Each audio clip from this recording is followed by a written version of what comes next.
la defensa de las personas. Un gobierno que viene de una historia de defensa de la democracia y de los derechos humanos no podría proponer reformas regresivas en materia de derechos humanos.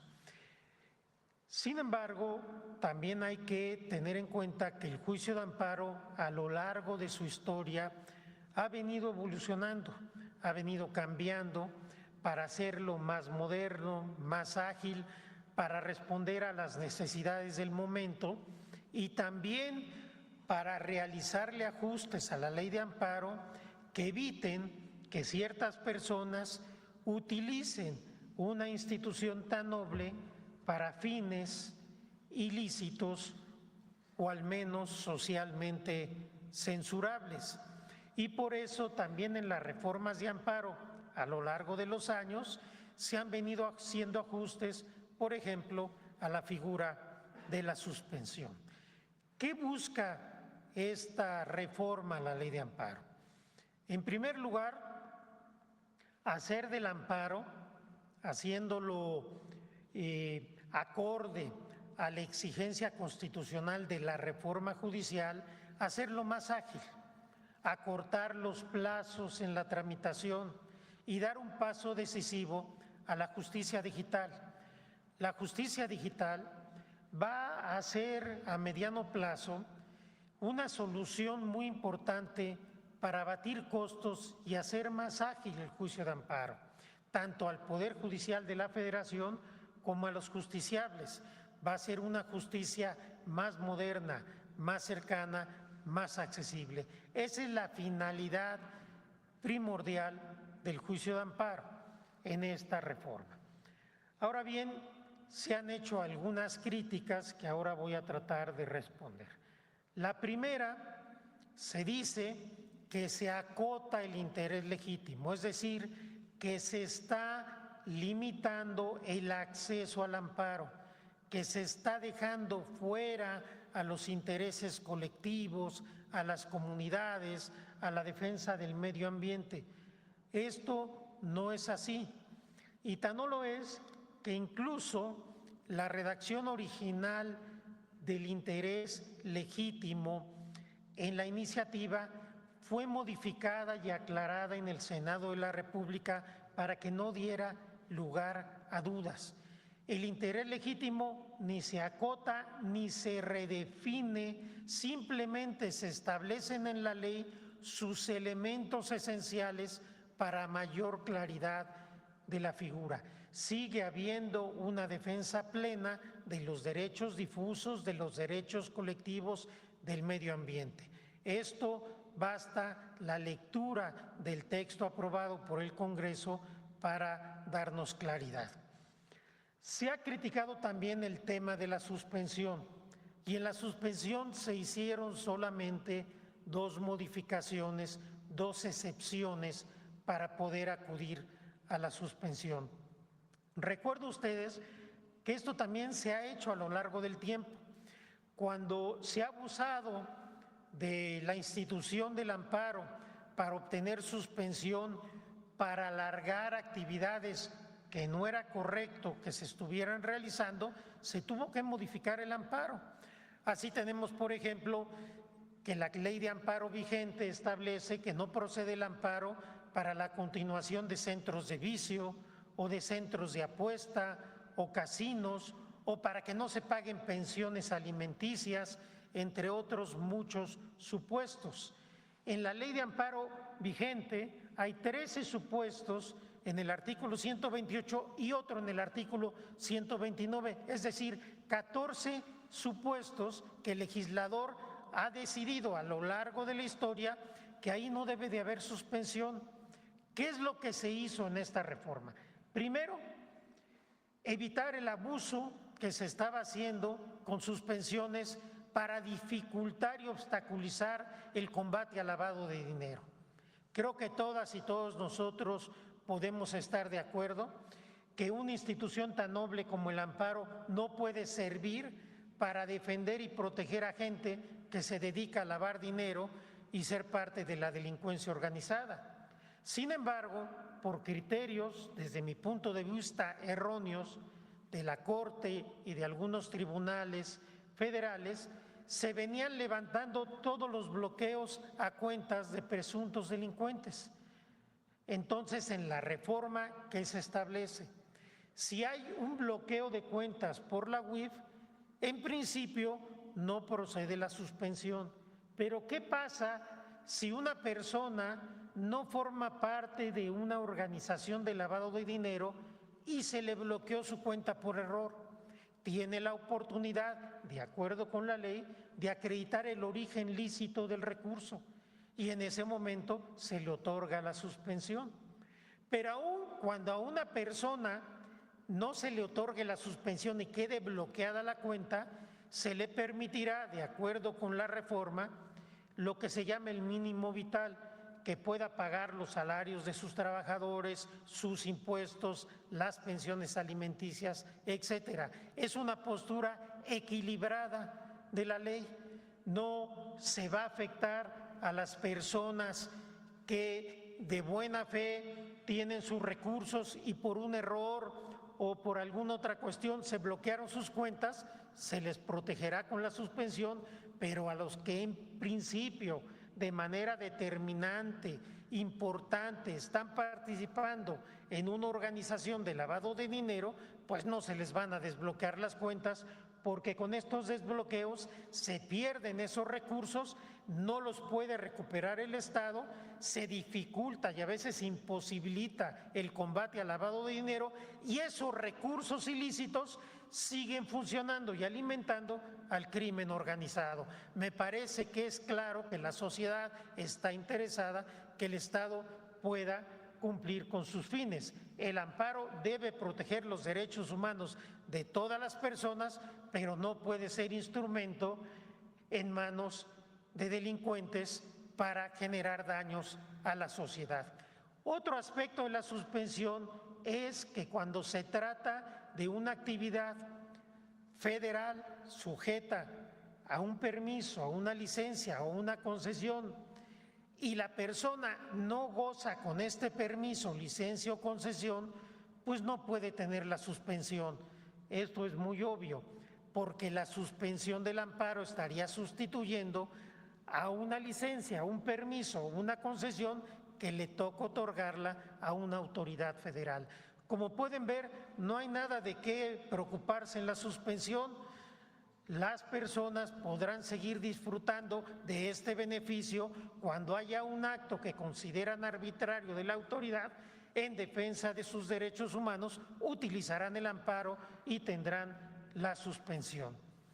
Y el último aspecto que me parece muy importante, que sí ha preocupado por razones obvias a algunas personas, es el tema de los créditos fiscales firmes que la presidenta ha explicado ya aquí en varias ocasiones. ¿Qué ocurre hasta ahora? Cuando el SAT pretende cobrar un crédito fiscal, las personas tienen todo el derecho de presentar los medios de defensa a su alcance para determinar que ese crédito que se les está cobrando no es legal, no tiene sentido, es incorrecto, la cuantía no es adecuada y para eso tiene tanto recursos administrativos, juicios de nulidad y obviamente el amparo. Estos procesos para poder determinar en definitiva un crédito a veces duran muchos años y cuando la Corte ya decide, la Suprema Corte, que un crédito fiscal está ya tasado, digamos debes 100 millones de pesos, esta cantidad ya no puede moverse. Pero ¿qué sucede? Cuando inicia el procedimiento de cobro la autoridad hacendaria, muchas empresas y personas inician una defensa adicional con múltiples medios de defensa, recursos, juicios de nulidad, amparos, etcétera. Y este proceso, estos procedimientos para cobrar pueden durar también muchos años, con un daño enorme a la colectividad, a la sociedad, al pueblo de México, porque esos recursos que tendrían que haberse pagado al erario no se pagan durante muchos años. A veces un crédito que se fija después de mucho tiempo en una administración, pasa todo el sexenio y no se ha podido cobrar. Tenemos muchos casos de estos. Entonces, ¿qué se aprobó en la ley de amparo? Que a partir de que entre en vigor, una vez que hay un crédito firme, las diferentes etapas del procedimiento de cobro no se pueden impugnar, se impugnará la resolución final. Esto no afecta a la defensa de los particulares ni de los deudores. Al final del procedimiento podrán hacer valer todas las defensas que quieran. Y si se equivocó la autoridad, se les otorgará el amparo, obviamente, pero si no, tendrán que pagar y el procedimiento se acorta durante varios años. Como ustedes pueden ver, el amparo, por un lado, se hace más ágil, se hace más cercano, no se limita el acceso. Los dos supuestos de suspensión que referí me parece que tienen sentido, que son lógicos, que eran abusos que había que corregir. Y por otro lado, me parece también que todos estamos interesados en que quien debe impuestos los pague, sin afectar sus defensas, pero haciendo que los procesos sean más cortos. El juicio de amparo seguirá siendo un orgullo de México, un instrumento de defensa de los particulares. Pero aquí quiero destacar una última cuestión. Quienes han criticado y están criticando al amparo, en su inmensa mayoría, lo están haciendo por razones interesadas o porque son empleados o abogados de deudores fiscales muy conocidos o porque son comentócratas aliados al viejo sistema del PRIAN, que no conocen del amparo, pero se les hace muy fácil simplemente descalificar, o porque se trata de jueces o magistrados que se vieron afectados con la reforma judicial y mienten deliberadamente. Hoy Reforma publica en primera plana 2 declaraciones de 2 magistrados de circuito en retiro, que los conozco y que sé que no son ignorantes en amparo y mienten deliberadamente. Uno de ellos, quien se dedicó a otorgar suspensiones generales favoreciendo a empresas extranjeras en materia energética, violando la ley y generando muchos daños al país, y ahora vienen a decir, en materia de retroactividad, que es el último aspecto que voy a explicar, que por ejemplo, con esta ley, si se admitió una demanda de amparo o si se otorgó una suspensión, se va a decir al resolver el amparo, pues con los nuevos elementos te niego esa suspensión que ya se te había otorgado. Esto es absolutamente falso y están mintiendo porque no es desconocimiento. El artículo transitorio que se aprobó, que lo habíamos explicado aquí como sugerencia previamente, es muy claro. En materia procesal no hay retroactividad. Todas las etapas de los juicios de amparo en trámite que hayan concluido, es decir, la admisión de la demanda, la suspensión, la resolución de algún recurso, ya no se pueden tocar. Todo eso se rige por la ley de amparo vigente en el momento en que se iniciaron los juicios de amparo y se emitieron esas resoluciones. Las reformas a la ley de amparo empiezan a partir de ahora. Retroactividad quiere decir al pasado. En materia procesal, como son una serie de pasos en los juicios, los pasos o las etapas previas no se van a tocar, pero las etapas futuras se regirán por las reformas a la ley de amparo. Aquí no hay ninguna retroactividad, no se afecta ningún derecho de los justiciables. El amparo será más breve, los plazos serán más cortos, los jueces tendrán que resolver más rápido. Habrá procedimientos que se están ajustando a partir de la reforma, pero esto no es retroactivo, en lo más mínimo. Todos aquellos derechos adquiridos en los juicios de amparo en trámite son intocables e intocados. No hay retroactividad. Cuando se dice que hay retroactividad a medias, que hay un engaño, que hay un amaño, se está mintiendo a la gente. No hay tal, es a futuro. Las etapas que no han concluido, las etapas nuevas, se regirán por la reforma a la ley de amparo. Esto es perfectamente constitucional, lo ha establecido así la Suprema Corte de Justicia de la Nación desde hace décadas. Esta es una doctrina jurisprudencial añeja y no se puede hoy venir a engañar a la gente diciendo que es retroactivo algo que no lo es. Quizás deberíamos ver a qué intereses responden quienes hoy critican esta reforma, que lo único que busca es hacer un juicio de amparo más ágil, más cercano, más claro y corregir algunos excesos que ya hemos explicado. Muchas gracias. Gracias, presidenta. Bueno, vamos a las preguntas. A ver, al compañero que me había preguntado hace rato. Rompiracha. ¿Qué tal? Muy buenos días a todos y a todas. Juan Hernández de Diario Basta, Tabasco Hoy, Campeche Hoy y Quintana Roo de Grupo Cantón. Sobre el tema de las lluvias, bueno, viendo todos los esfuerzos que han estado haciendo pues todas las dependencias, sé que es aventurado, pero ¿de cuántos tiempo podríamos hablar de recuperar una cierta normalidad? Y me refiero a lo siguiente. Hemos dado seguimiento pues, a desastres que han habido en sexenios anteriores, en donde, pues, como se mencionaba, pues se tardaban en la llegada de recursos, el FONDEN tenía que hacer muchas, pues vaya, ¿cómo llamarle? Solicitudes, burocracia, lo que iban cruzando los recursos de un lado a otro, de dependencia a otra, hasta llegar, lo último, en este caso, al pueblo. ¿Qué diferencia hay entre lo que antes se hacía a lo que ahora se está haciendo?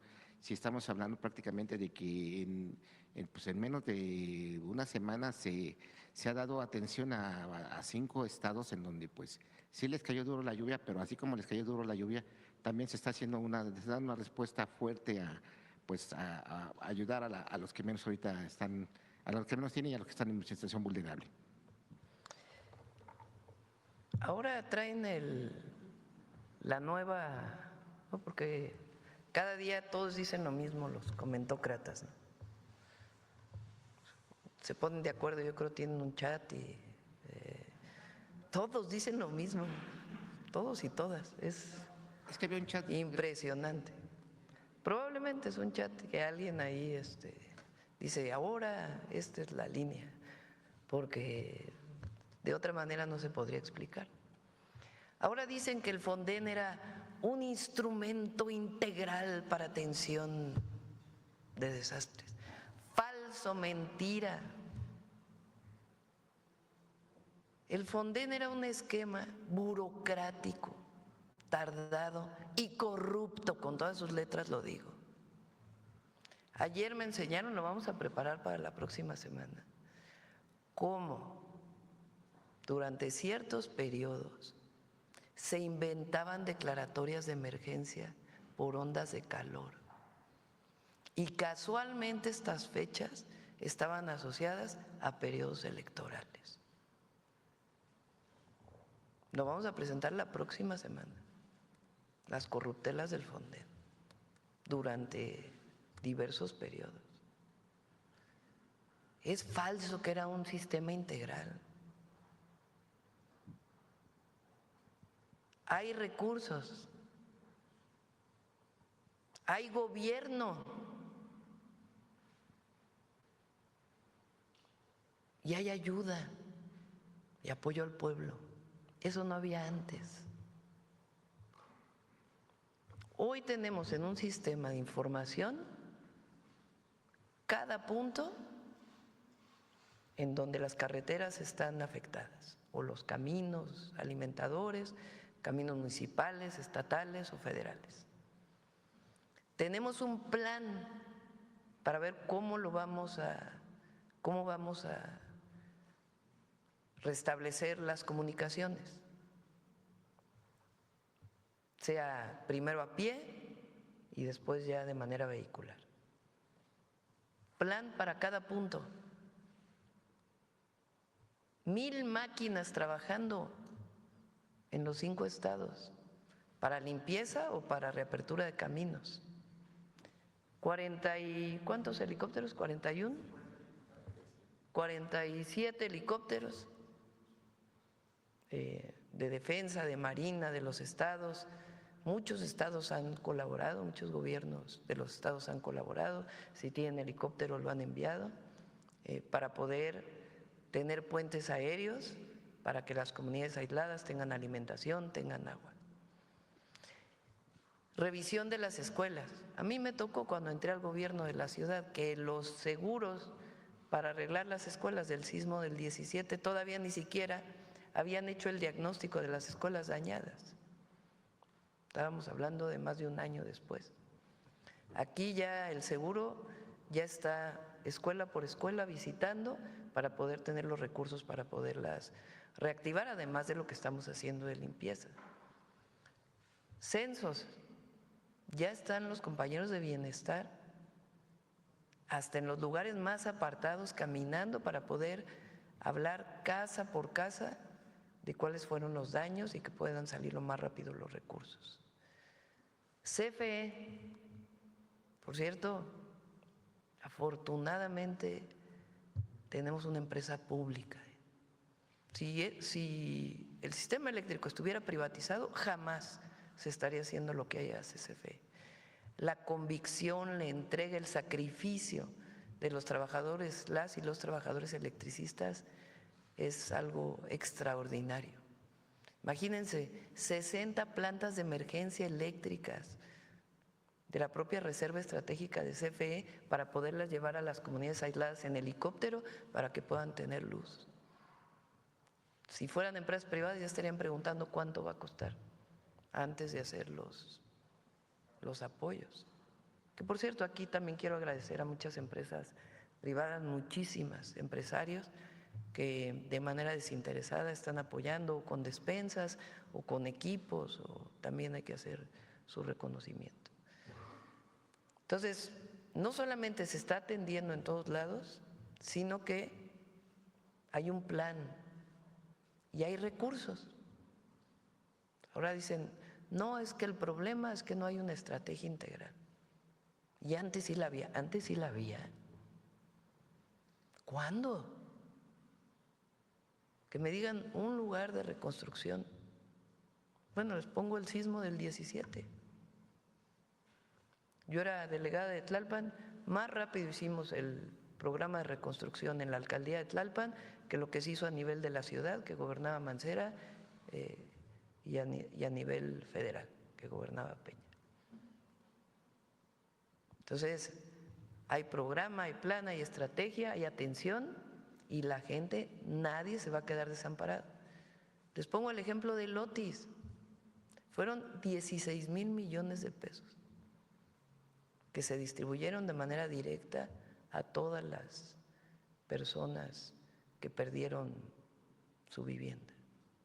Entonces, ahora eso de que antes era todo lo mejor y ahora, pero todos lo dicen, que era un programa integral y que ahora no hay protocolos, y falso. Hay un protocolo establecido, cómo se entra, cuando entra el DN3, cuando entra Plan Marina, cuando se citan los consejos de protección civil, cuando se cita el comité de emergencias, cómo opera el comité de emergencias y cuáles son los pasos que hay que seguir. Y en este caso, además, pues de manera personal estamos coordinando todas las acciones para que no haya ningún problema, ni de recursos, ni de equipo en los distintos lugares. Ahorita que estaba mencionando todo este desarrollo, no sé si nos podría mostrar el micrositio que ayer usted mencionó. Sí. Se está todavía actualizando, pero ya. A ver si entra.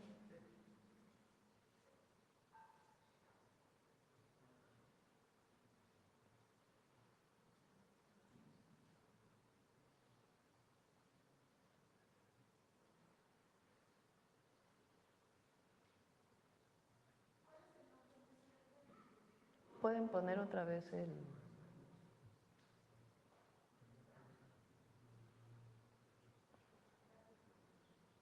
Micrositio de las... Y ahí vamos a estar actualizando también cuántas personas censadas, a cuántas personas se le está dando el apoyo, cuántos apoyos se están dando, para que haya total transparencia. Perfecto, bien. En otro tema, ahorita que estaba mencionando bueno, estas reformas a la ley de amparo, aquellos jueces, y digo, bueno, recuerdo una frase del expresidente Andrés Manuel López Obrador que decía, jueces chanchulleros, estos jueces que les gustaba jugar mucho con lo que era, bueno, diversas argucias legales, digamos, o le daban entrada a estos abogados también, bueno, estos abogados que no actuaban de manera ética. ¿Cómo se podrá proceder contra aquellos jueces que precisamente tuerzan la ley, ahorita que me acaba de mencionar, sobre su desconocimiento de las nuevas reformas al amparo? O sea, ellas dicen, acababa de mencionar que prácticamente esto deshacía sus tesis de defensas o de otorgar derechos, y ahorita, como lo explicaba el exministro Saldívar, Pero muchos de estos son magistrados que ya salieron, Ajá, en que van retiro. digamos que están haciendo el año de Hidalgo, prácticamente estas personas. No, pero estos ya son en retiro, ya no están. Ajá. La entrevista que hoy sale en el periódico Reforma es del juez que dio los amparos para que no pudieran pasar las leyes del sector eléctrico, con el presidente López Obrador. Antes se decía juez por consigna, ¿no? ¿Cómo? Algo así, ¿verdad? Aquí son comentócratas de consigna, todos, con muy pocas excepciones. Entonces, ¿el objetivo cuál es? Porque estoy segura que o no han leído la reforma a la ley, o no la han leído, o ya la leyeron y, como dice el ministro, mienten deliberadamente. ¿Para qué? Para decirle a la gente, fíjense qué autoritaria es la presidenta, ahora está modificando el derecho fundamental que teníamos los mexicanos. Falso, al revés. El juicio de amparo iba a ser más expedito y va a haber más acceso a la justicia con esta reforma a la ley de amparo. A los lavadores de dinero, pues eso sí, no hay suspensión. A los deudores alimentarios, a los deudores del fisco, bueno, tienen todo el derecho a todos los procesos de amparo, todos, suspensiones, todos. ¿Cuándo se está planteando que no pueden tener la suspensión provisional? Cuando ya decidió la Corte. Imagínense. O sea, cuando el Poder Judicial ha hecho su trabajo y ya la Corte toma una decisión, ahí no tienen acceso a la suspensión provisional, pero sí tienen acceso después, siempre y cuando depositen el recurso que deben de garantía. Entonces, se está protegiendo al pueblo de México frente a cualquier acto injusto de la autoridad. Eso no cambia en lo más mínimo, al contrario, se fortalece. Entonces, quien habla en contra de la ley de amparo y miente diciendo que no se está respetando la retroactividad, ese derecho constitucional, es mentiroso. O mienten deliberadamente o de plano no han leído y actúan por consigna. La verdad, No es se puede así de fingir demencia. sencillo, llano y claro. O sea que no se puede fingir demencia. ¿No? Y dos últimas preguntas, también para no acaparar. Uno, desde hace varios días bueno, se ha dado a conocer que el PRI y el PAN pues que prácticamente están rompiendo su alianza rumbo al 2027.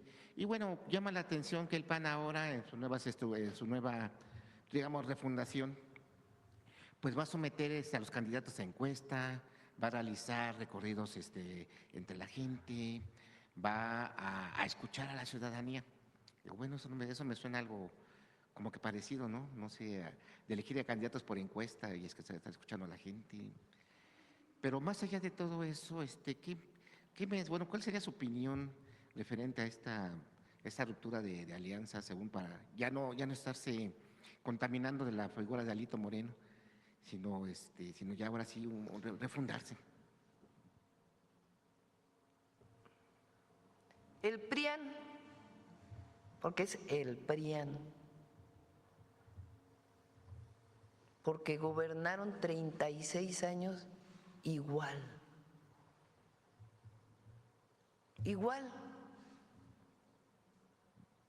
con un modelo económico, el neoliberalismo, con la corrupción como esencia y con el vínculo con un sector muy pequeñito, pues más de arriba eran los que gobernaban México durante 36 años, 6 sexenios. Miguel de la Madrid, Salinas de Gortari, Zedillo, Fox, Calderón y Peña son lo mismo. No hay diferencia, ninguna. Fox engañó al pueblo cuando dijo que iba a haber cambio. Ese fue su consigna. Y lo engañó porque gobernó igual, representaban los mismos intereses, el mismo equipo incluso en muchas áreas, el mismo modelo económico y la corrupción.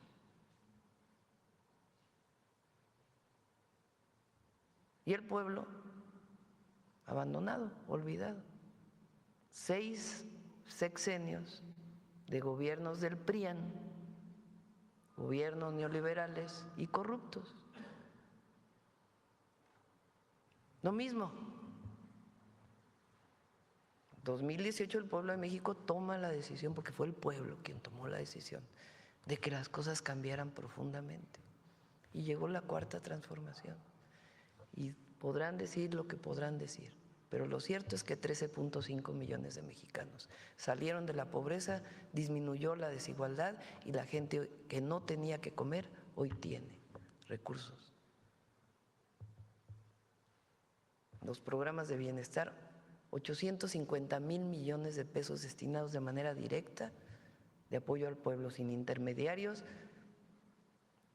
y sin el uso electoral que antes le daban a los apoyos que le daban al pueblo. Son derechos establecidos en la Constitución. A ningún adulto mayor se le pregunta por qué partido vas a votar para poder recibir su pensión.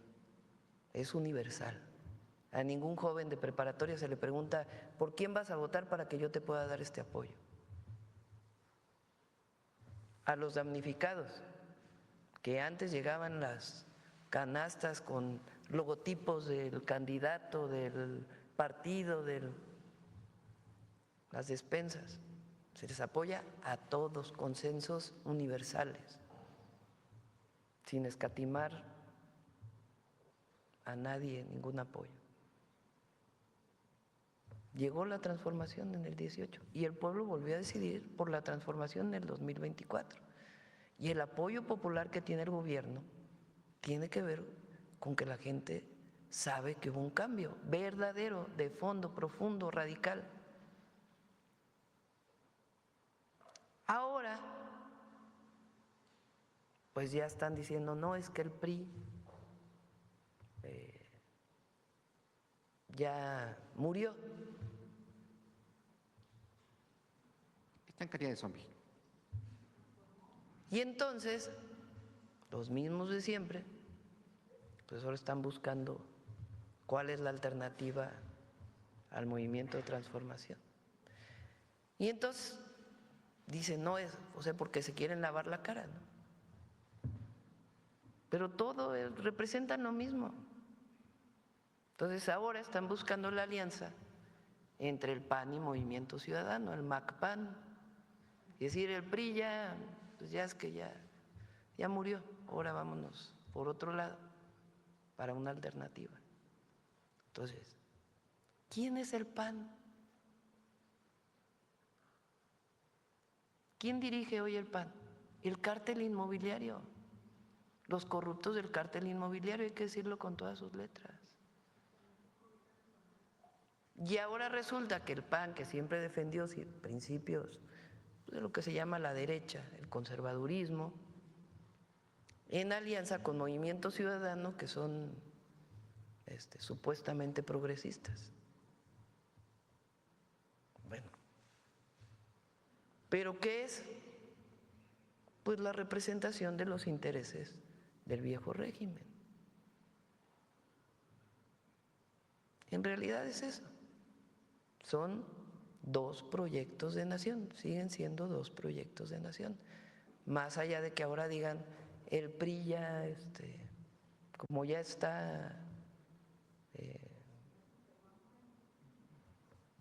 Alito Moreno, pues ya no, ese ya no representa a nadie. No, pero sigue, el PAN es lo mismo de antes. Ellos han dicho públicamente, su dirigente del PAN lo dijo, y es además los mismos que no están de acuerdo con los programas de bienestar, que ellos no están de acuerdo con que todos los adultos mayores tengan apoyo. Ellos no están de acuerdo con eso, porque los adultos mayores deberían de trabajar hasta los 90 años, porque hay que enseñarles a pescar y no hay que darles el pescado. Ese es su discurso. Entonces, ellos están en contra del apoyo al pueblo. Esa ha sido siempre su doctrina, pero además gobernaron igual 36 años. Entonces, sí, pues están buscando, es cierto. Decir ahora somos distintos, ¿cómo van a ser distintos si fueron los mismos que llenaron de edificios ilegales la alcaldía Benito Juárez en la Ciudad de México? Digamos que murió. Entre otras,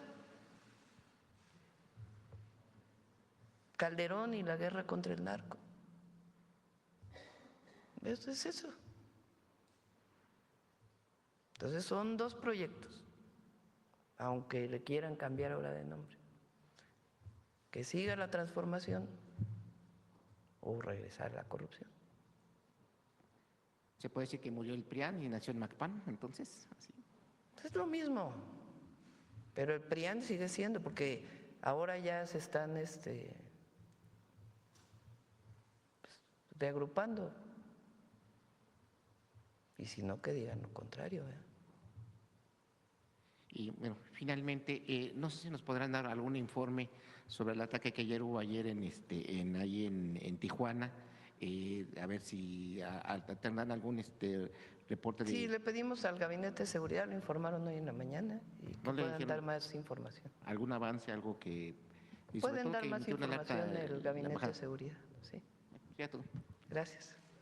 Vamos a ver sobre el tema, la compañera, y luego acá. Muchas gracias, Presidenta. Buenos días, Yaret Arciniega, de Revista Fortuna. Presidenta, sobre el monto asegurado por el país contra desastres naturales y por el cual se destinaron partidas presupuestales por 1.379 millones de pesos desde la Secretaría de Hacienda, preguntarle si el monto que se cubre es por 34.311 millones de pesos, si ya entraron en operación y si esta cobertura estará… ¿Cómo? A ver, otra vez atrás. Sí, pues este seguro, pues sí, las partidas presupuestales por 1.379 millones de pesos se asignaron estas partidas presupuestales desde la Secretaría de Hacienda para el seguro de desastres naturales. Preguntarle, pues, si el monto que cubre es por 34.311 millones de pesos. Si ya entraron… ¿Dices de Agrocemex, de la aseguradora o en general? En general. Te damos los datos. En la partida presupuestal relacionada con con desastres naturales hay este año 19,000 millones de pesos. Si se requiriera más, de todas maneras no se van a destinar todos los recursos necesarios. Ahora, además está la aseguradora, carreteras, escuelas, edificios, las infraestructuras de CFE están aseguradas. Entonces entra también la aseguradora para poder pagar parte de esto.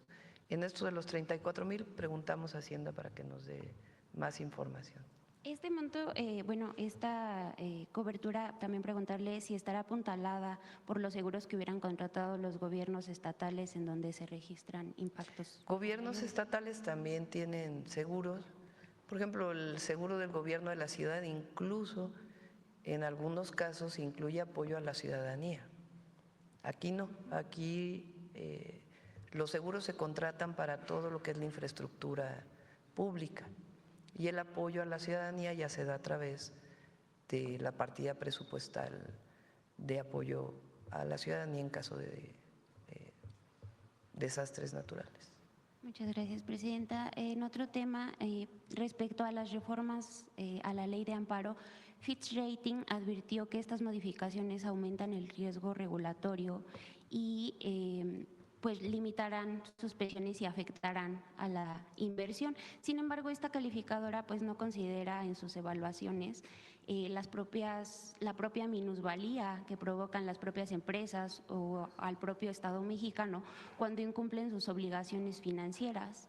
Presidenta, ¿cómo respondería su gobierno a una agencia que, siendo experta en riesgo crediticio, pretende ahora calificar reformas de naturaleza constitucional? Están equivocados. Habría que explicarles. Vamos a pedir ahí al secretario de Hacienda que invite un día al ministro cuando se reúna con las calificadoras para que se pueda explicar con todo detalle pues que no hay ningún problema para la inversión. Y a todos los inversionistas privados, no, esta reforma no va en contra de ninguna manera de la inversión. Al contrario, hace mucho más eficiente la aplicación de la justicia. Muchas gracias, Presidenta. Presidenta, también tocando el tema del que usted estaba hablando hace un momento, queríamos exponerle que en la portada de Revista Fortuna publicamos una entrevista con el empresario regiomontano Javier Garza Calderón, en la que revela cómo durante el gobierno de Carlos Salinas de Gortari, el exsecretario de Hacienda Pedro Aspe pedía a los empresarios que mantuvieran sueldos congelados para seguir atrayendo inversión.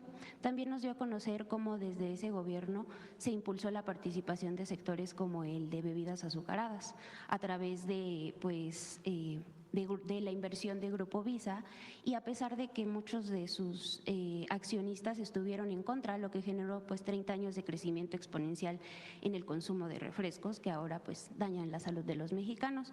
Presidenta, en la entrevista también el empresario que fue testigo pues del impacto del neoliberalismo económico nos muestra cómo el gobierno puede impulsar modelos de inversión. Hoy quisiéramos preguntarle si la inversión, si esta manera de intervención desde el Estado no era más perniciosa y opaca para el desarrollo económico del país frente a las reformas estructurales pues, que hoy promueven pues para impulsar la inversión de manera transparente y el mercado interno, Presidenta. Esta intervención del Estado también promovió pues la desindustrialización, porque gran parte de los insumos para producir refrescos pues comenzaron a adquirirse de proveedores de otros países. Sí, está interesante lo que platicas, vamos a leer el artículo. Aprovecho para comentarles que hoy en la mañana va a haber una conferencia de prensa ya en la Cámara de Diputados con el secretario de Salud, los diputados o algunos diputados y representación de Hacienda. Los refresqueros hicieron un planteamiento para avanzar en la reducción de azúcar en las bebidas en el corto plazo.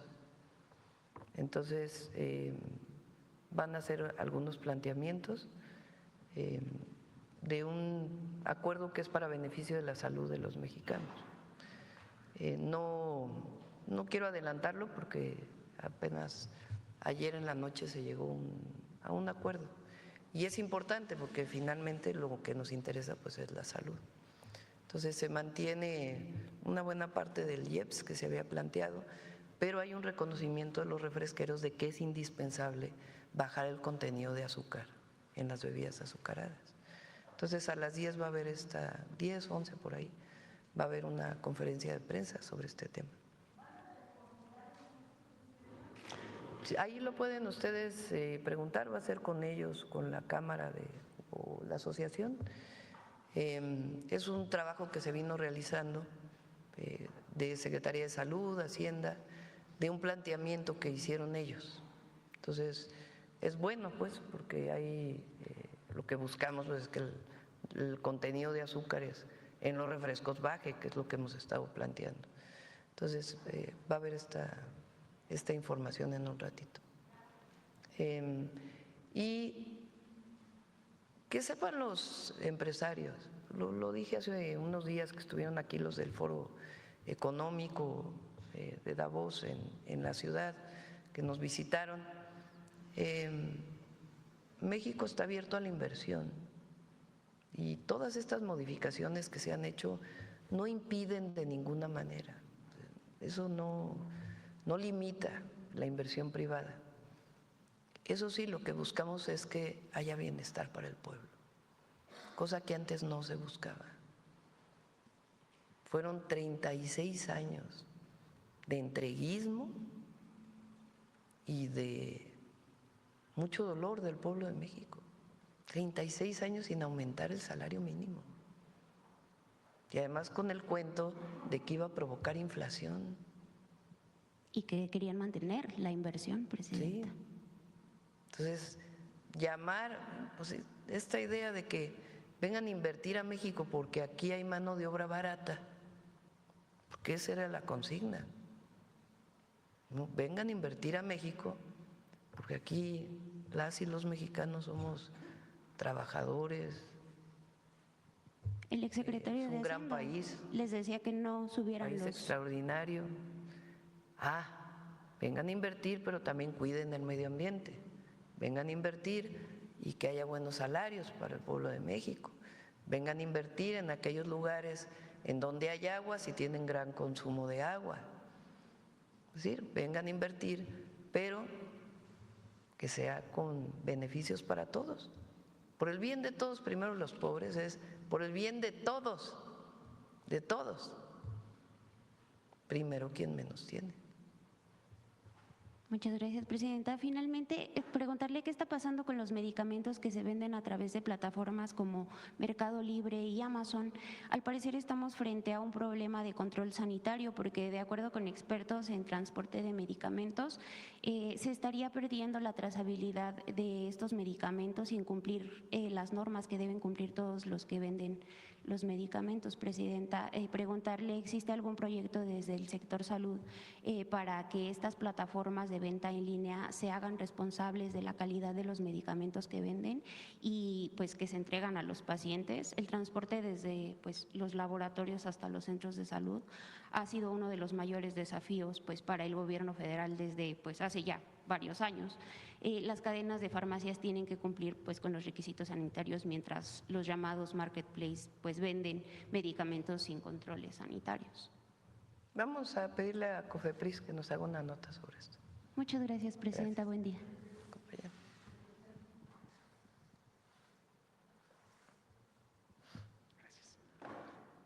Buenos días, presidenta, servidores públicos, servidora pública, buenos días a todas y todos. Sósimo Camacho, de Luces del Siglo y del noticiero Luces Mañaneras. Presidenta, el día de ayer, el presidente de Estados Unidos, Donald Trump, confirmó que hay una operación de la Agencia Central de Investigación, de la CIA, en Venezuela, y que no descarta incluso la agresión de manera en territorio al Estado precisamente venezolano.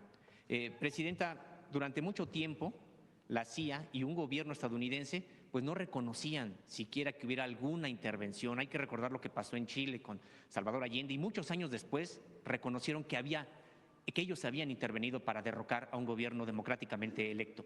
Hoy incluso ya ni siquiera se esperan a que pasen los años y dicen que hay una operación de la CIA en Venezuela. Me gustaría conocer cuál es la posición de su gobierno en este caso en particular del Estado mexicano. La autodeterminación de los pueblos y no al injerencismo y la invasión. Esa no solamente es por convicción, sino porque así está establecido en nuestra Constitución. Gracias, Presidenta. En otro tema, me gustaría preguntarle sobre cómo se está atendiendo el caso de los médicos residentes que han estado denunciando pues una serie de abusos, que han estado documentándolos incluso con la propia Comisión Nacional de los Derechos Humanos, la Asamblea Nacional de Médicos Residentes, que incluso ellos señalan que por los viejos cacicazgos de incluso médicos neoliberales que no creen en la salud pública y que todavía ocupan algunos espacios en nosocomios, pues han dejado, incluso ya han abandonado, digamos, esta formación 5,000 en los últimos 2 años. Sabemos que hay diálogo de su gobierno, incluso también del Poder Legislativo, pero ¿cuáles las medidas que estarán tomando para estos que parecen ser hasta sabotajes por parte de algunos que todavía ocupan puestos directivos o de poder al interior de nosocomios? Vamos a pedirle al secretario de Salud que pueda atender esto. Gracias, Presidenta. Y en otro asunto, Presidenta, en la Constitución pues está establecido que las playas mexicanas son de carácter público y que, bueno, pues son para el disfrute de todas las personas de este país. Incluso ha habido recientemente pues una reforma a la ley en la materia para poder garantizar este derecho que de facto en realidad no se aplica, que hay muchos bares y también hoteles de grandes cadenas que han privatizado prácticamente el acceso a playas. Se ha planteado incluso ya aquí en esta conferencia casos como los de Nayarit, como los de Jalisco también. Prácticamente está en términos generales todo el Pacífico y gran parte del Caribe así. Yo quiero plantear el caso precisamente de Tulum, donde el alcalde Diego Castañón ha dicho que se va a garantizar el acceso a la libre de las playas, pero prácticamente está haciendo lo contrario, porque les ha dado la facultad a los hoteleros, a los restauranteros de siempre, para que ellos sean los que controlen el acceso y que la gente que va a usar estas playas, a disfrutar de las playas, no puede ingresar absolutamente nada y que todo lo tienen que consumir precisamente a estos hoteleros y restauranteros que han controlado pues ya por décadas y de facto manteniendo bajo privatización el acceso a las playas. ¿Qué hará su gobierno para casos como este, Presidenta? Y bueno, pues si es que hay algún tipo de acción específica en el caso también de Tulum, con un caso que hasta en redes sociales ha estado ya promoviéndose. Le pedí a la Secretaría de Turismo que atendiera el tema de Tulum. Ella, porque uno es lo que dices, de hoteleros que evitan que haya acceso a las playas, lo cual es ilegal, o que controlan el acceso a las playas. Y la otra también que se mencionó hace unos días aquí es el tema del Parque del Jaguar, que protege la zona arqueológica, pero al mismo tiempo dejó un espacio más pequeño para el acceso a las playas. Entonces, los dos temas los está teniendo Josefina y la próxima semana nos va a hacer un reporte y lo planteamos aquí para que pues se mantenga el Tulum, que es un lugar espectacular, pero que no esté pues limitado el acceso a quien tiene recursos económicos. Entonces, como de manera integral lo está atendiendo Josefina y ya le pedimos que nos venga a presentar pues los acuerdos que tuvo y cómo se va a atender. Muchas gracias. Y está también la gobernadora de Quintana Roo, Mara también está haciendo un muy buen trabajo, están coordinadas. Gracias, Presidenta. Gracias. A ver, sobre el tema acá. Buenos días, Presidenta. Eduardo Esquivel Ancona, Domo de Cristal.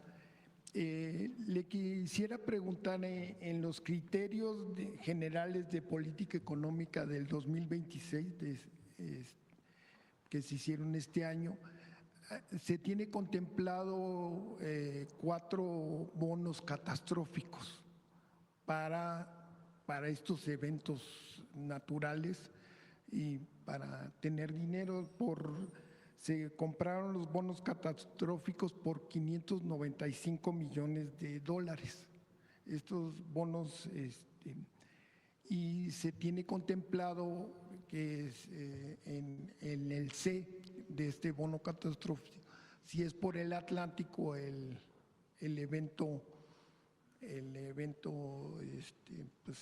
los daños naturales, pagar $125 millones para reconstrucción de todo esto, pero no sé si se cumpla con los criterios paramétricos que tienen estos bonos catastróficos, que funcionan diferente a lo que es los seguros, ¿no? Sí, si gustan, la semana que entra que venga el secretario de Hacienda para poder explicar tanto lo que decía la compañera como lo que planteas, cómo funcionan los bonos catastróficos. Él está ahora en Washington, está en las reuniones estas que hay no sé si es Washington o Nueva York, creo que sí es Washington, ¿verdad? Del Fondo Monetario, y va a aprovechar para tener una reunión con el secretario del Tesoro de Estados Unidos. Entonces, que vengan la próxima semana, Secretaría de Hacienda, y que pueda platicar cómo funciona la partida presupuestal, cómo funcionan los bonos y cómo funciona la aseguradora. Sí, porque lo que dijo la compañera es un seguro diferente es para catastrófico también, este seguro que comentó la compañera. Sí, que le invitamos a Hacienda para que pueda dar todos los detalles. En otra pregunta, el día de ayer se aprobó, o no sé si, la ley de ingresos. Y en la ley de ingresos hay un aumento al IEPS sobre las apuestas. Y yo quisiera preguntarle, este excedente del impuesto a las apuestas se va a utilizar para prevenir y la adicción a la ludopatía, porque todavía no es un caso grave aquí en México, ¿no? Pero se empieza, y si uno ve un programa ve el fútbol americano, todo el tiempo están bombardeando que apuestas y vamos a apostar, y son en línea, son hasta empresas extranjeras las que tienen estas Empresas, apuestas, sí, los casinos en línea. Entonces, y hay menores de edad viendo y creen que es muy fácil ganar mucho dinero, ¿no? Apostando y teniendo suerte. Y tiene que ver con esta adicción a la ludopatía, que se puede convertir en un caso grave. ¿Tienen contemplado ver este fenómeno de la ludopatía para la prevención y el tratamiento, ya cuando es adicto a alguien? Vamos a pedirle a Rosa Isela que venga también un día, porque incluso estamos planteando la modificación a la ley de los casinos y todo esto que planteas, porque ha crecido mucho más las apuestas digitales, no porque se prohíban, pero sí que se regulen adecuadamente. Que puedan entrar menores de edad. Sí, entonces Rosa Isela lo ha trabajado bastante y lo podemos traer en la mañanera. Y qué bueno que ya no se pueden amparar. Pues sí. Esa es una buena medida. Noticia. Y ya por último… Sí se pueden amparar, lo que no puede haber es una suspensión inmediata. Todos se pueden amparar. Y ya por último quisiera preguntarle sobre… no se podrá, hoy que van a estar los diputados, diputados y el secretario de Salud con los refresqueros, que se le pudiera pedir a los refresqueros que ya no usen, que puedan usar otra vez azúcar de caña, no alta fructosa, según los médicos es más. Sí, todo eso es parte de lo que, porque es un primer acuerdo y se va a seguir trabajando. Nuestro interés primordial es que disminuyan los riesgos o los precursores, vamos a decir, de la diabetes y la hipertensión, la obesidad, diabetes, hipertensión. La mala alimentación o la alimentación vinculada con los alimentos procesados ha llevado al país a una situación muy grave en niños y en adultos y adultos mayores. La cantidad de personas que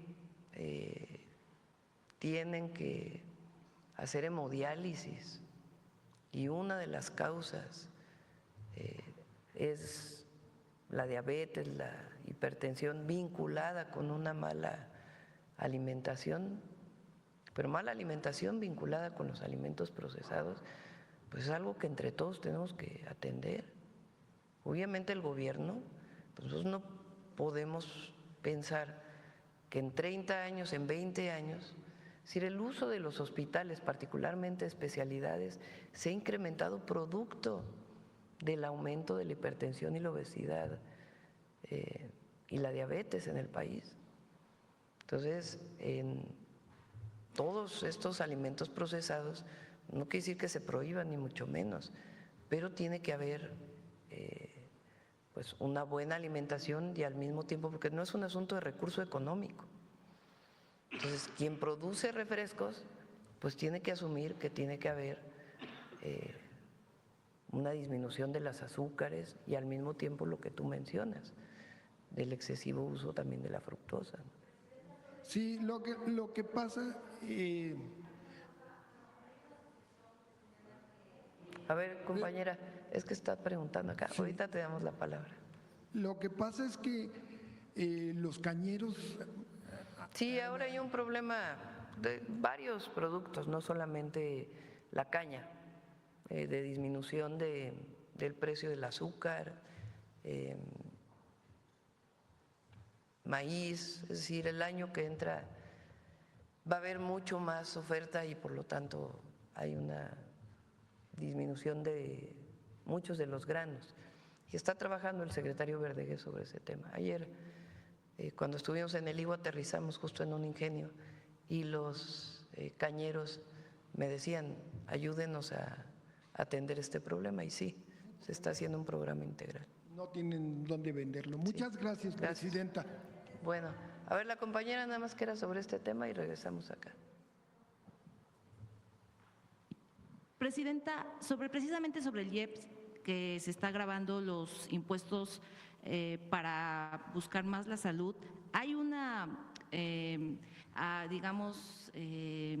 pues un comentario que al grabar productos con nicotina, es decir, los impuestos saludables son buenos, creo que se están grabando varios, el refresco, el tabaco, pero hay una parte donde se dice que se graban productos de nicotina y se está metiendo las bolsas de nicotina. Hay asociaciones… Creo que eso ya se cambió, porque que se creo que ya lo cambiaron. Okay. Es importante que se sepa, Secretaría de Hacienda abrió un diálogo muy importante con muchos sectores que opinaban que lo que se estaba planteando, el incremento en algunos, o la actualización más que el incremento, iba a generar problemas.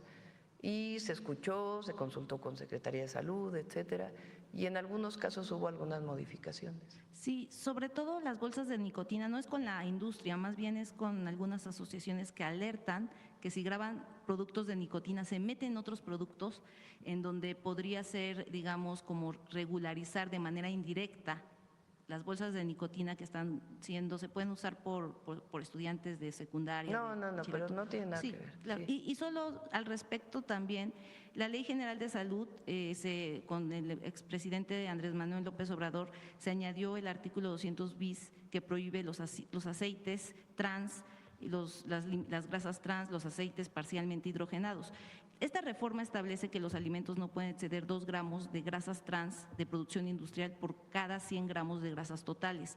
Pero se está señalando que también en esta Ley General de Salud se está cambiando ese artículo. Es muy importante porque las grasas trans pues dañan todo lo que son, todo Sí, lo que si es el quieren, sistema cardíaco. ahora que venga Secretaría de Salud, que pueda explicar. No se hizo nada que no fuera trabajado con médicos, especialistas, para poder fortalecer lo que es más importante para nosotros, que es la salud de los mexicanos. Muchas gracias, presidente. Gracias. Bueno, a ver, ¿quién dijimos? Es el compañero y luego la compañera. Y luego por acá, ahora de la derecha se nos fue. Gracias, presidenta. Jorge Chaparro, de Mega Noticias. Presidenta, usted ha dicho que quiere un gobierno transparente. Yo no voy a calificar, pero le voy a poner 3 ejemplos. Le pregunté acá por el INSABI y quedó en darme Sí, información. viene ya, va a venir, ¿no? Le pregunté sobre el Tren Maya y no la tenían. Y le pregunté sobre la Secretaría de Hacienda, lo del contrabando de combustibles. El secretario se comprometió a darme una tarjeta todo el fin de semana. Se va a informar. Todos los días Nada. me estuvieron diciendo que me lo iban a El tema de entregar. los ventiladores lo tiene ya preparado Raquel.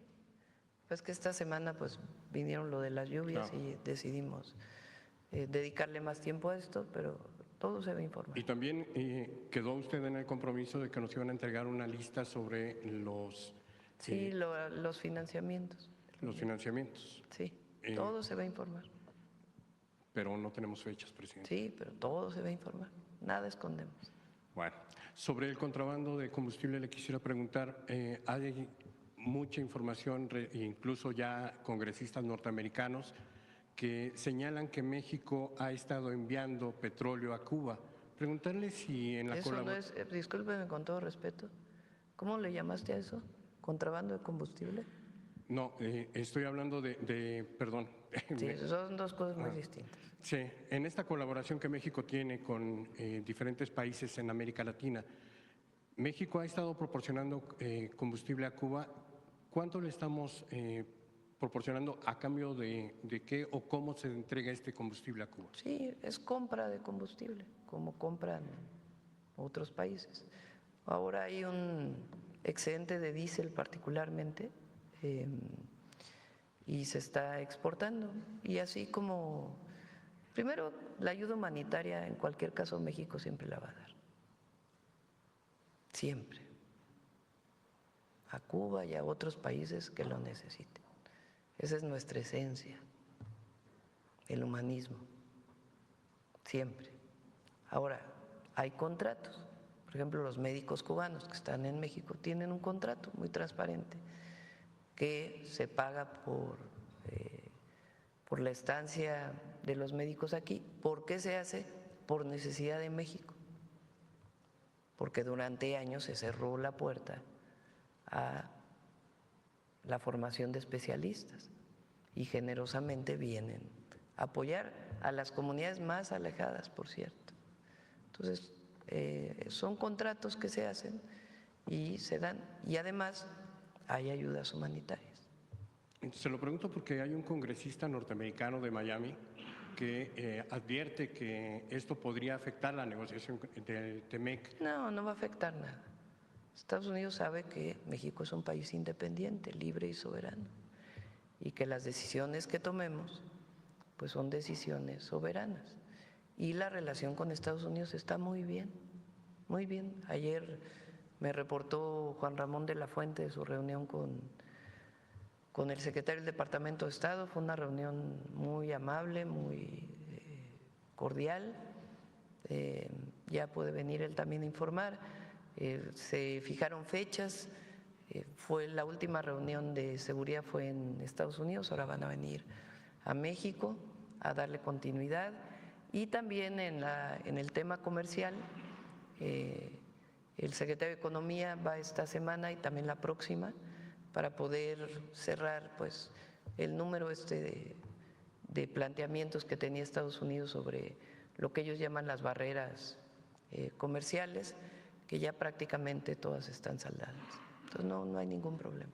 Y finalmente preguntarle en esta pues, posición de apertura de su gobierno, ¿podremos ver que se derogue el decreto del presidente López Obrador que imponía que la etiqueta de seguridad nacional a proyectos de obra pública como el Tren Maya o la refinería de Dos Bocas para poder conocer cómo se hicieron y se llevaron a cabo esos contratos? Ahí donde todo esté disponible vamos a hacerlo.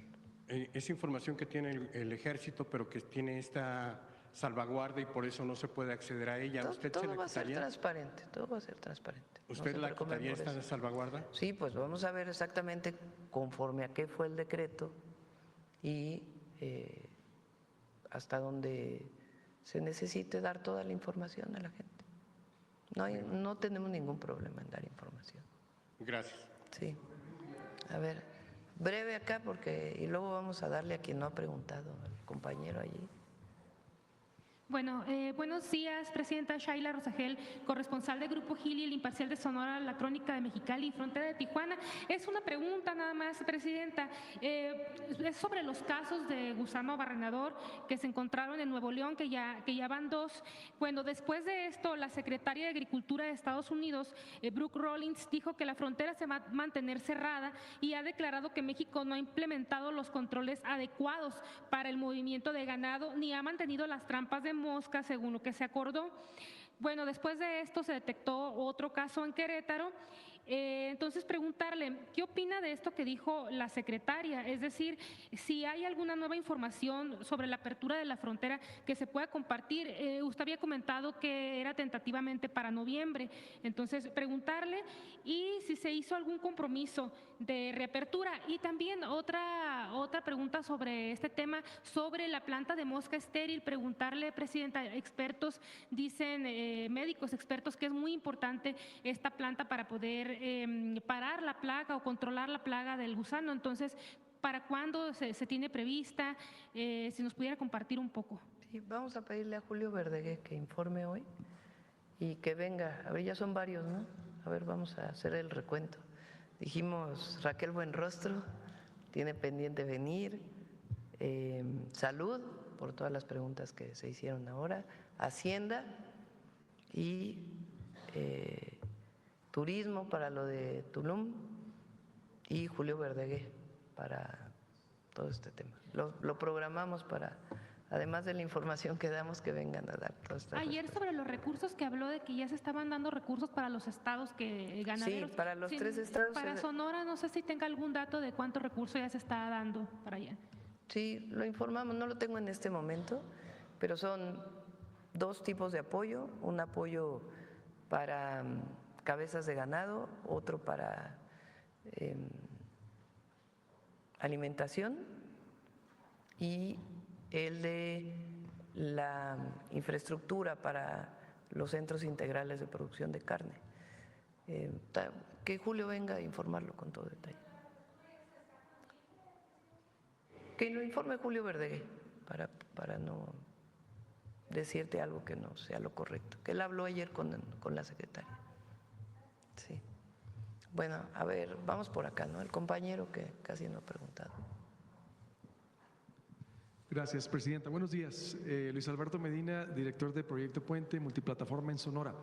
Hablando de las lluvias, quisiera retomar ¿Está el tema. sobre representado Sonora? Sí, ya sé qué ha dicho, pero no. Yo no había venido, es la primera vez. A ver. Levanten la mano los de Sonora. No vino son 3, ¿no? Estamos 3 aquí, estamos 3 ahorita. Presidenta, ¿no será bueno de ir pensando ya de ir a una política de prevención en cuanto a las lluvias se refiere? Por ejemplo, ahorita en la cifra que da, son 70 las personas que murieron, más de 70 desaparecidos, más de 108 municipios afectados. Es decir, ciertamente también en las cifras el ejército actuó rápido, siempre lo ha hecho y hoy vemos la coordinación, pero ir a una política de prevención en revisar los atlas de riesgo en los estados, uno, por ejemplo, invertir en más infraestructura, porque estamos viendo que a la Ciudad de México le fue muy mal, le va muy mal a Sonora, le va muy mal a cualquier estado, municipio. Es que, por la mira, infraestructura. lo dijimos hace unos días, hay fenómenos naturales que es más factible advertir a la población. Exacto. Y Por ejemplo, ciclones, huracanes. ¿Por qué? Porque meteorológicamente tú estás viendo cómo se está formando el huracán. Por ejemplo, el Otis, hubo un fenómeno que en 2 horas cambió de categoría 1 a categoría 4 o 5, que no había ocurrido nunca. Esa característica, pues los científicos no la habían planteado, no la habían conocido. Entonces, en este caso, cuando viene un fenómeno, todos los días, a ver si pones el meteorológico, el sitio del meteorológico, el de la Conagua, el de Protección Civil, todos los días hay un alertamiento y una información de las lluvias, por ejemplo, en este caso. Y se informa a la población. En el caso de que una presa tenga sobrepaso de su capacidad y se requiera un desfogue, con horas de anticipación se avisa al presidente municipal, al área de protección civil, al gobierno del estado para decir se va a tener que desfogar la presa, por favor avisen a toda la población para que pueda ser retirada con horas de anticipación. Entonces, no, pero la red social se está informando permanentemente. Conforme va avanzando la ciencia y la información, pues van avanzando los sistemas de alertamiento. Un ejemplo de ello, por ejemplo, es que ahora el alertamiento de sismo, cuando es posible hacerlo, que la distancia del sismo frente a los lugares de las alarmas es suficiente, ya no solo se hace por el voceo que hay en los puestos que tiene, por ejemplo, la ciudad en el C5 u otras ciudades, sino ya todos los teléfonos ya lo tienen.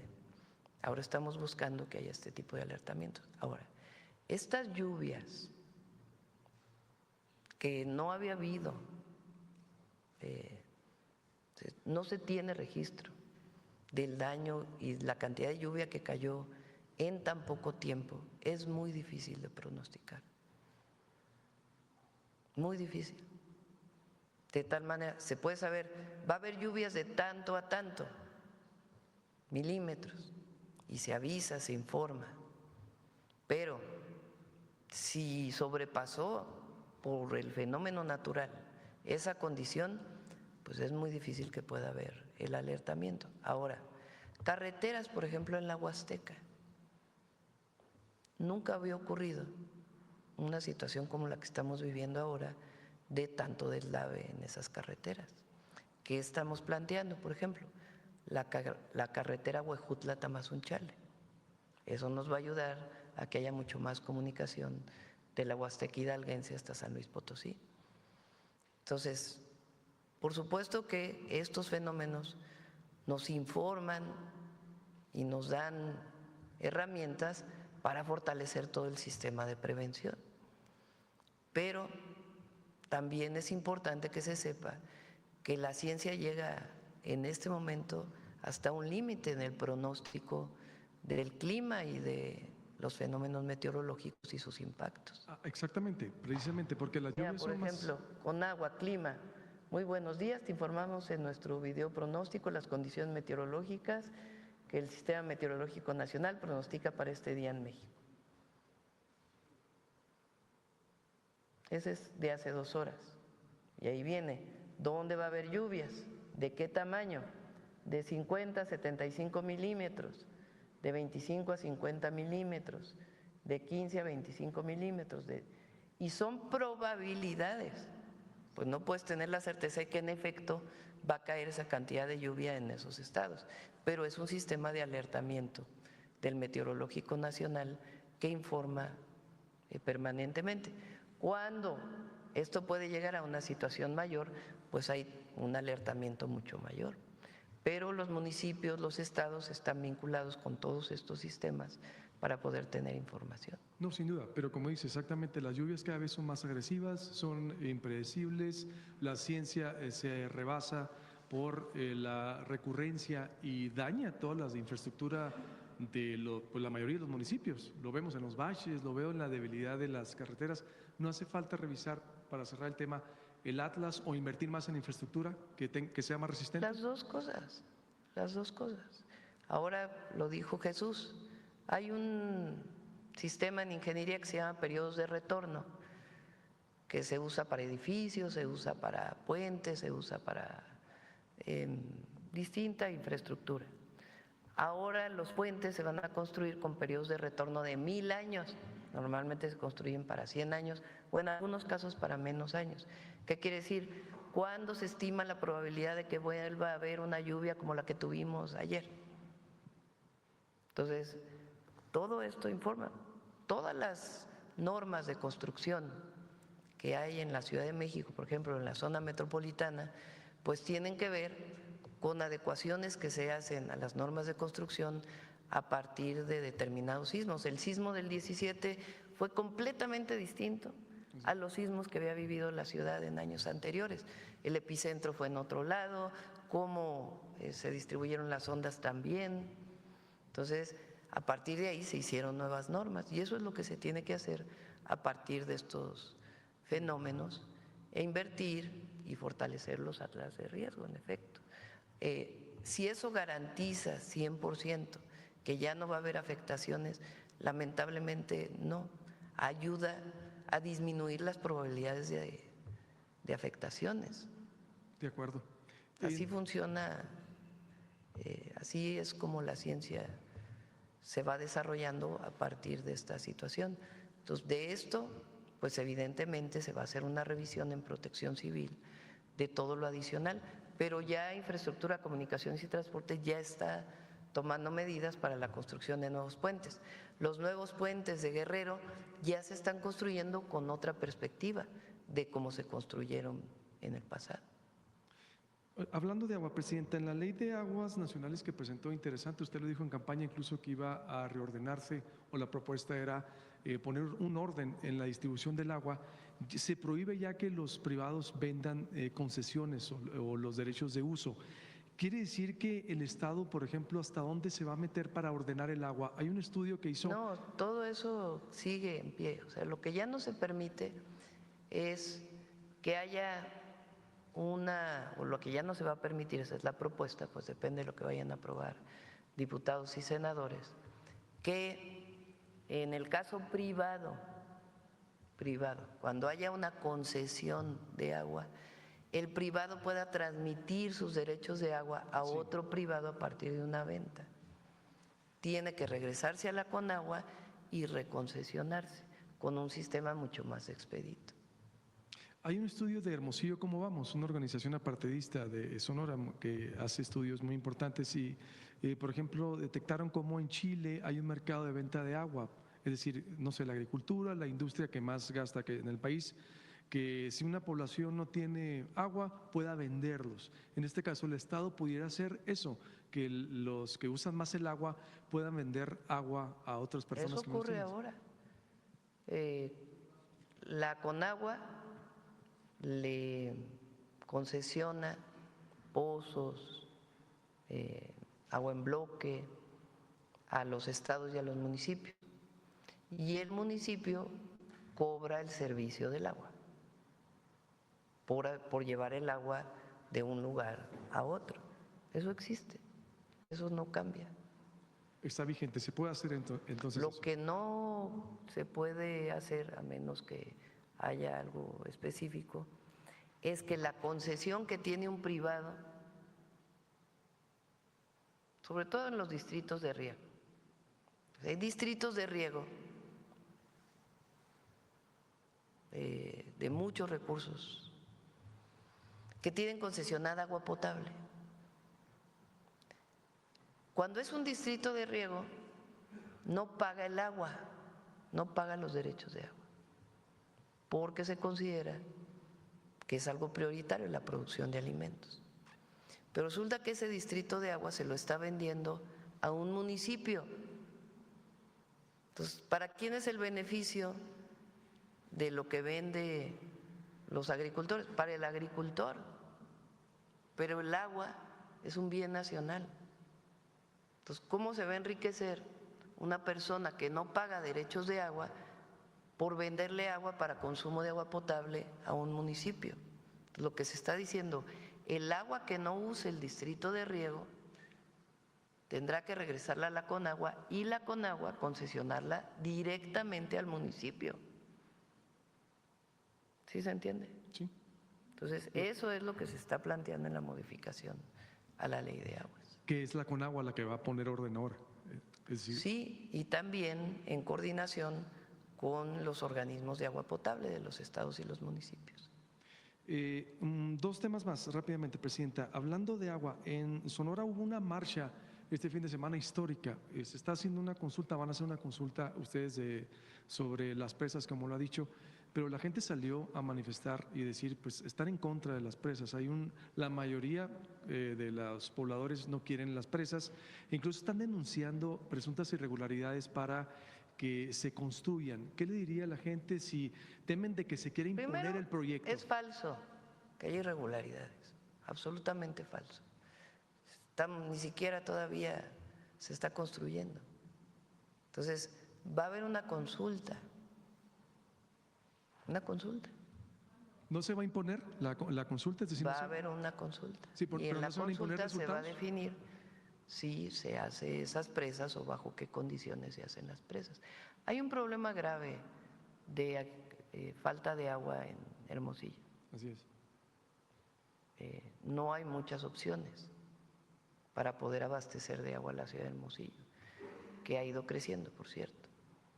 Entonces, ¿cómo resuelves el problema de acceso al agua potable? No hay muchas opciones en un estado que pues no tiene muchos recursos de agua. Entonces, una opción son estas presas que se están diseñando de una manera que sus afectaciones sean menores. Y la idea es ponerlo a consulta, porque nosotros no hacemos nada que si la gente no está de acuerdo, sobre todo la gente que está en el lugar de las presas. ¿Garantizan que la consulta será limpia? Pues, ¿por qué va a ser sucia? Ellos están Nosotros diciendo no. que están entregando precisamente apoyos de lo que hablaba ahorita a cambio de votos. ¿Quién allá. está haciendo eso, por Dios? Los pobladores están denunciando que el gobierno… Es falso, absolutamente falso. Si todavía no está planteada ni siquiera cómo va a ser la consulta.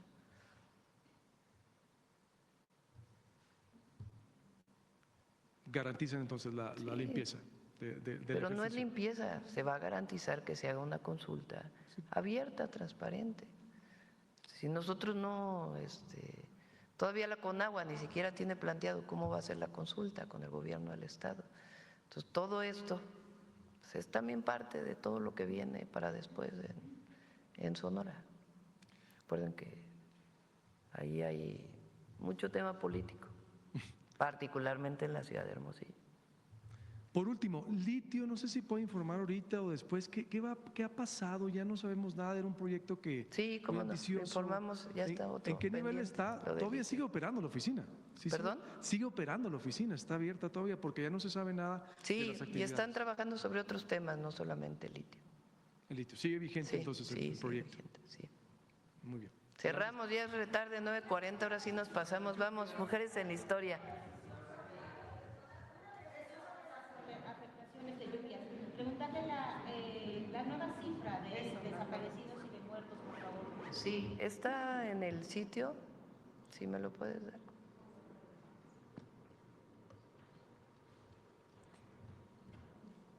Son 70 personas que lamentablemente fallecieron, 30 en Veracruz, 21 en Hidalgo, 18 en Puebla y una persona en Querétaro, y son 72 personas no localizadas. Es importante que sepan que se han localizado varias personas, pero al mismo tiempo también han reportado algunas otras personas que lamentablemente las familias no los encuentran. Entonces, esta es la… y en el micrositio que mostramos se va a estar actualizando permanentemente la información. Y por parte de Secretaría de Gobernación está la Comisión de Víctimas y de Búsqueda también apoyando a la gente. ¿Ya? Vamos. Buenos días a todas y a todos. El día de mañana, 17 de octubre, se cumplen 72 años de la reforma al artículo 34, donde se reconoce el derecho de las mujeres mexicanas a votar y ser votadas. A lo largo de las cápsulas hemos conocido sufragistas como Elvia Carrillo Puerto, Hermila Galindo, Esther Chapa, pero la conquista de este derecho para las mexicanas también tuvo un trabajo colectivo, como lo veremos a través del Frente Único Pro Derecho de las Mujeres. Veamos su historia. El 28 de agosto de 1935, durante una asamblea celebrada en el Teatro Hidalgo de la Ciudad de México, surgió el Frente Único Pro Derechos de la Mujer, en el que mujeres de distintas clases sociales y regiones del país, con posturas políticas y religiosas muy variadas, se unieron en torno a 22 objetivos comunes establecidos en un programa mínimo de acción. Católicas, feministas, comunistas, callistas, del Partido Nacional Revolucionario y otros grupos de mujeres integraron esta organización, plural y masiva, bajo el lema por la liberación de la mujer y con la demanda del voto femenino como uno de sus ejes principales. Preocupadas también por el bienestar y la seguridad social de las mujeres, las activistas del Frente impulsaron en zonas populares urbanas y rurales la apertura y dotación de talleres de costura, cooperativas, granjas y lavanderías. Lucharon para obtener mejoras salariales y desayunos escolares, así como por la apertura de centros educativos y por la reivindicación de la participación de las mujeres en la esfera pública. El presidente Lázaro Cárdenas se mostró favorable a las demandas de las mujeres, por lo que en enero de 1936 se creó el Consejo Nacional del Sufragio Femenino y en marzo se llevó a cabo la primera Conferencia Nacional de Mujeres, con el fin de impulsar una campaña nacional para lograr el objetivo, que se reformara el artículo 34 constitucional para que las mujeres fueran reconocidas como sujetos plenos de derechos, incluidos los derechos políticos. Un mes después, en abril, se realizó una protesta contra el alza de precios en productos de primera necesidad y para exigir el reconocimiento del sufragio femenino. La movilización se concentró en el hemiciclo a Juárez y a partir de ella se conformó una comisión encargada de entregar al gobierno de Cárdenas un documento que enlistaba los motivos de su protesta. A pesar de la lucha incansable de las mujeres, el derecho al voto no se consiguió. Por el contrario, legisladores, gobernadores y políticos de todos los partidos se opusieron, por lo que las mujeres comenzaron a articular nuevas formas de lucha. Entre las estrategias adoptadas estuvo el recordatorio de las deudas históricas con las mujeres. En un reporte de 1936 sobre las condiciones de las mujeres en México, Esperanza Balmaceda, integrante del Frente, señaló que la revolución no le ha hecho justicia plena ni en el terreno económico, ni en el político, ni en el social. La sigue considerando como menor de edad y le otorga una protección precaria. La mujer organizada en México ha demostrado ya que está en pie de lucha, alerta ante los problemas de su país y del mundo entero, consciente de sus derechos y de sus responsabilidades, compañera del hombre, para crear unida positivamente a él un mundo nuevo, más justo y más humano. El Frente Único Pro Derechos de la Mujer se mantuvo activo entre 1935 y 1940, llegando a contar con más de 50,000 integrantes. Aunque enfrentó el desgaste político derivado de la negativa a reconocer el voto femenino, su impacto colectivo trascendió en las décadas siguientes. La organización dejó sembrada una conciencia colectiva y una experiencia política que marcó el camino de las luchas posteriores de las mujeres en México.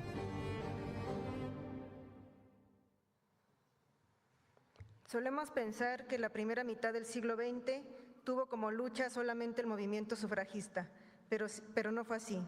Si bien el voto fue la búsqueda primordial de aquel movimiento, las mujeres también eran conscientes de que esto no solucionaría todas las desigualdades de género de la época.